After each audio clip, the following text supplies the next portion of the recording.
Hello dear student, welcome है आपका हमारे यूट्यूब चैनल BKT केमिस्ट्री में। आज हम बात करेंगे 10th केमिस्ट्री के एक और नए पार्ट की, और आज हमारे पास टॉपिक है डिस्प्लेसमेंट रिएक्शन। Displacement reaction. आइए जानते हैं कि डिस्प्लेसमेंट रिएक्शन क्या होता है, आपकी NCERT क्या बोलती है। इसको एक और नाम से जानते हैं जिसको बोलते हैं exchange reaction. This is known as the exchange reaction. तो डिस्प्लेसमेंट रिएक्शन को हम एक्सचेंज रिएक्शन के नाम से भी जानते हैं। अच्छा, डिस्प्लेसमेंट रिएक्शन में होता क्या है? इन सच टाइप ऑफ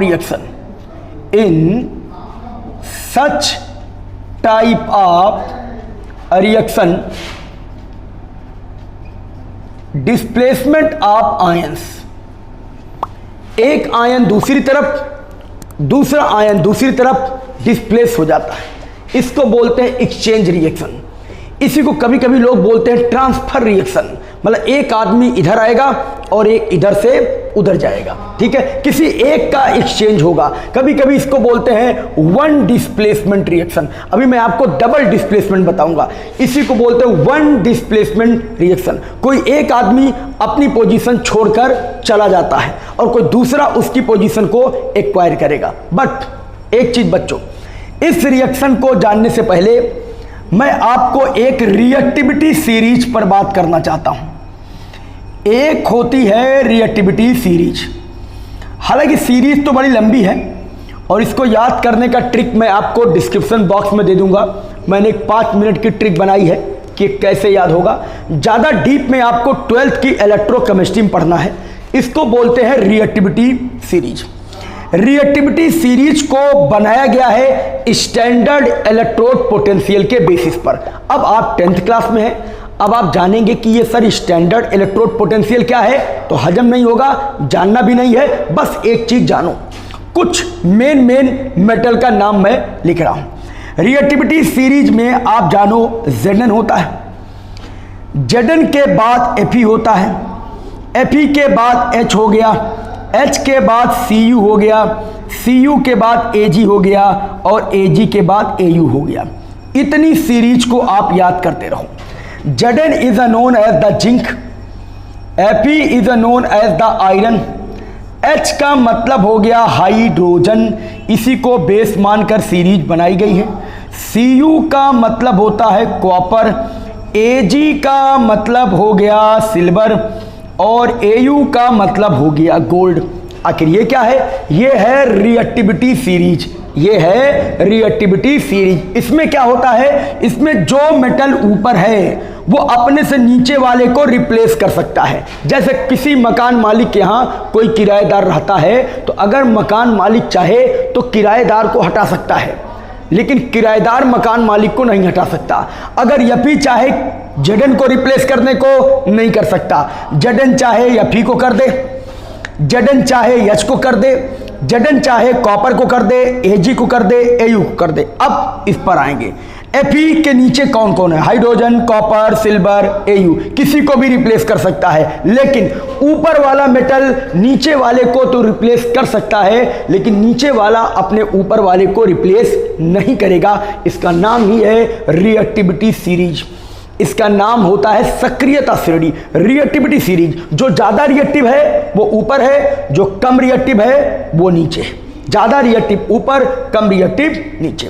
अच्छा, अब हम अपने बुक में एक्टिविटी 1.9 की बात करेंगे और इस तरीके से मैं इसको यहां पर बने रखने देता हूं। हम बात करने वाले हैं एक्टिविटी बुक में, मैं बात करने चल रहा हूं एक्टिविटी 1.9 की। आखिर क्या है एक्टिविटी 1.9? आइए देखते हैं। बोलते हैं क्या बेटा, हमने एक बीकर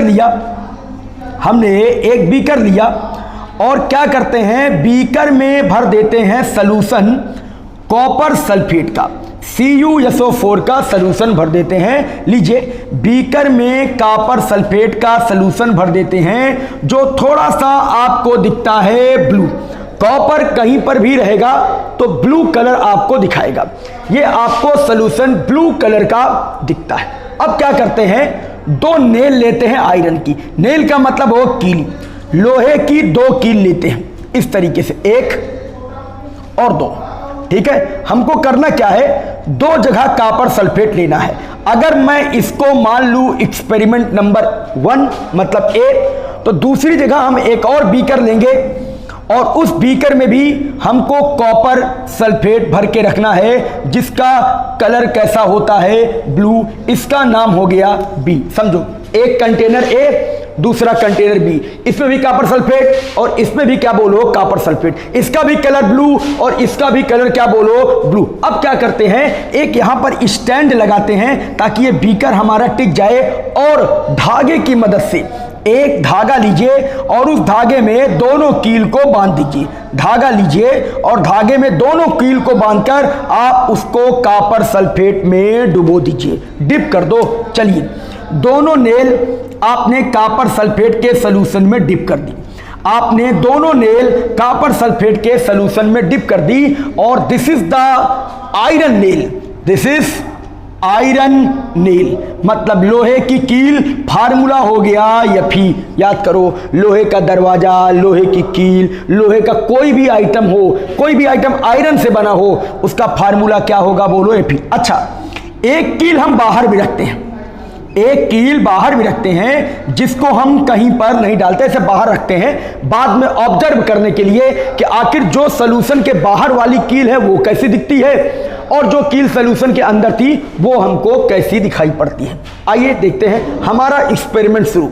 हमने दोनों कील को कॉपर सल्फेट में डुबो दिया, दोनों कील को कॉपर सल्फेट में डुबो दिया, तो रिएक्शन क्या बनता है, रिएक्शन बनता है कॉपर सल्फेट का सॉल्यूशन था, डुबोया तुमने क्या बोलो, Fe। आओ जरा रिएक्टिविटी सीरीज देखें भैया। अच्छा हाँ, Fe है कहाँ, ऊपर, Cu है कहाँ, नीचे। कमाल। Fe मकान मालिक, Cu किराएदार। मकान मालिक कहेगा बच्चा ऐसा है, तुम यहाँ आओ और मैं यहाँ चला जाऊंगा, तुम इधर चले आओ। अब देखो यहाँ हो जाता है FeSO4 और साथ में बनता है Cu। इंटरेस्टिंग बात आपको बताऊं, जैसे नमक डालने से कोई चीज नमकीन होती है और नमक ही निकाल लो तो उसका टेस्ट धीरे धीरे, साल्टी जो टेस्ट होगा वो धीरे धीरे कम हो जाएगा। इसका जो कलर था वो कॉपर के कारण था। आयरन ने कॉपर को डिस्प्लेस कर दिया, आयरन ने कॉपर को डिस्प्लेस कर दिया। कहा भैया तुम भगो, कॉपर निकल गया बाहर और कॉपर की जगह क्या आ गया, आयरन। अब सुनिए, जैसे ही आयरन कॉपर से रिएक्ट करता है, इसका ब्लू कलर डिसअपीयर होने लगता है, मतलब इस सॉल्यूशन का ब्लू कलर डिसअपीयर होने लगता है। जो आपको डार्क ब्लू दिख रहा था वो डल ब्लू दिखने लगेगा, डल ब्लू दिखने लगेगा। अच्छा, ए और बी में फर्क क्या है, बी में तो हमने कोई आयरन नेल डाली नहीं थी,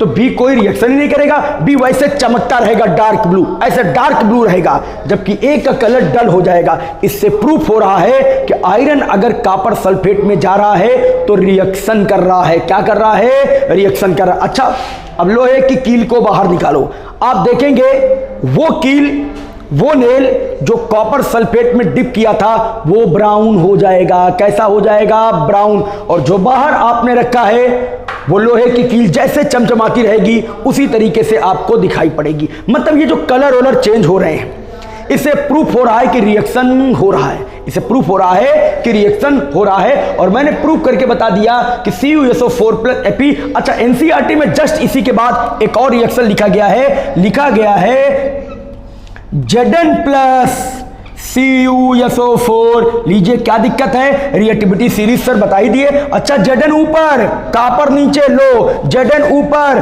कॉपर नीचे, कहेगा इधर आओ भैया तुम किराएदार हो, मैं तुम्हारी जगह आ जाऊंगा, और क्या बनाएगा ZnSO4 और प्लस क्या बोलो Cu। इनको क्या कर दिया बोलो किनारे। यहां पर भी आपको डिफरेंट टाइप के कलर चेंज होते दिखाई पड़ेंगे। तो जब किसी रिएक्शन में एक कंपाउंड में कोई उधर निकल कर चला आए और उधर से कोई इधर चला आए, तो ऐसे रिएक्शन को क्या बोलते हैं, डिस्प्लेसमेंट रिएक्शन। ऐसे रिएक्शन को क्या बोलते हैं, डिस्प्लेसमेंट रिएक्शन। बोलो, एक ही लोग का डिस्प्लेसमेंट हो रहा है, एक आदमी का, किसका, कॉपर का। कॉपर जा रहा है, उधर कौन आ रहा है, बोलो Fe आ रहा है, तो इसको बोलते हैं डिस्प्लेसमेंट रिएक्शन। आगे चल के ढेर सारे आपको डिस्प्लेसमेंट रिएक्शन देखने को मिलेंगे। तो आई होप आपको बात समझ में आई होगी कि क्या होता है डिस्प्लेसर रिएक्शन, और ये हमारे पास है रिएक्टिविटी सीरीज। अब देख बेटा, जैसे ही डिस्प्लेसमेंट रिएक्शन हम पढ़ते हैं, एक और नया नाम उत्पन्न हो जाता है। डिस्प्लेसमेंट रिएक्शन के बाद हमारे पास एक नया नाम आ जाता है, समझ तो गए ही होंगे, और उस नए नाम का नाम है डबल डिस्प्लेसमेंट। इसका नाम है double displacement reaction. Double displacement same as displacement और डबल डिस्प्लेसमेंट में कोई अंतर नहीं है, बस यहां दो लोगों का एक्सचेंज हो रहा है। और आपको बताऊं, यहां पर मैं आपको बताऊंगा मेटल डिस्प्लेसमेंट भी दो प्रकार का, मेटल डिस्प्लेसमेंट और non metal displacement reaction. Metal displacement, non metal displacement. ये बताओ, इसके पहले जो आप पढ़ रहे थे तो कॉपर क्या था? मेटल ही तो था। आयरन क्या था? मेटल ही था। जब मेटल को बदल दे तो मेटल डिस्प्लेसमेंट हो गया। मेटल आएगा भी, मेटल जाएगा भी, मेटल आएगा भी, मेटल जाएगा भी, तो बोलेंगे मेटल डिस्प्लेसमेंट रिएक्शन। अच्छा देखिए, एक्टिविटी 1.10 हमारे सिलेबस में क्या दी गई है?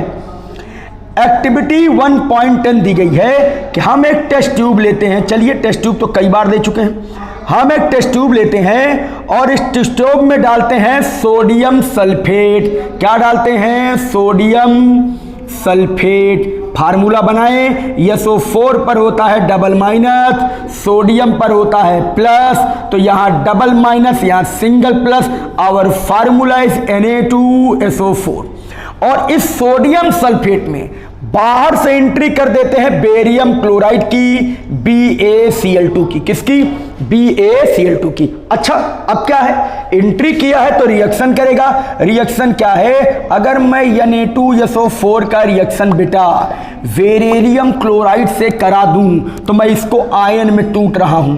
ये टूटेगा 2Na प्लस में, ये टूटेगा SO4 डबल माइनस में, ये टूटेगा बेरियम डबल प्लस में, ये टूटेगा 2Cl माइनस में। अब एकदम क्लियर है, बोलो। 2Na 2Cl से रिएक्ट करेगा, 2Na 2Cl से रिएक्ट करके बनाएगा 2NaCl। बोलो, बनाया। और ये बेरियम सल्फेट से रिएक्ट करके बनाएगा BaSO4। अब देखो, यहां दो लोग का डिस्प्लेसमेंट हो रहा है। वहां पर Fe आया और Cu गया। यहां कौन आया?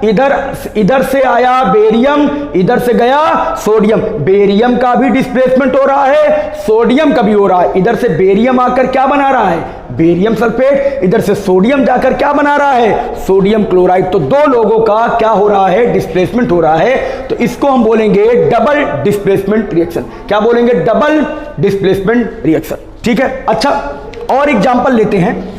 अगर बेटा AgCl का रिएक्शन, अगर मैं एक एग्जांपल और लूं, और अगर मान लो मैं AgCl का रिएक्शन, अगर मैं AgNO3 का रिएक्शन NaCl से करा दूं, ध्यान देना, अगर मैं AgNO3 का रिएक्शन NaCl से करा दूं तो देखो, Ag पर होगा प्लस, NO3 पर होगा माइनस, Na पर होगा प्लस, और Cl पर क्या होगा? माइनस। तो क्या होगा? AgCl से रिएक्ट करके AgCl बनाएगा और Na रिएक्ट करके NaNO3 बनाएगा। देखो, दो एरो दिखा रहा हूं, एक इधर गया, एक इधर आया, मतलब दो लोग का चेंजिंग हो रहा है, दो लोग डिप्लेस हो रहे हैं। यहां बनाएगा AgCl प्लस NaNO3। अब गौर करो, यहां पर जो बेरियम सल्फेट बन रहा था, इसके नीचे बुक में लिखा गया है PPT, और जो AgCl है इसके भी नीचे लिखा गया है PPT।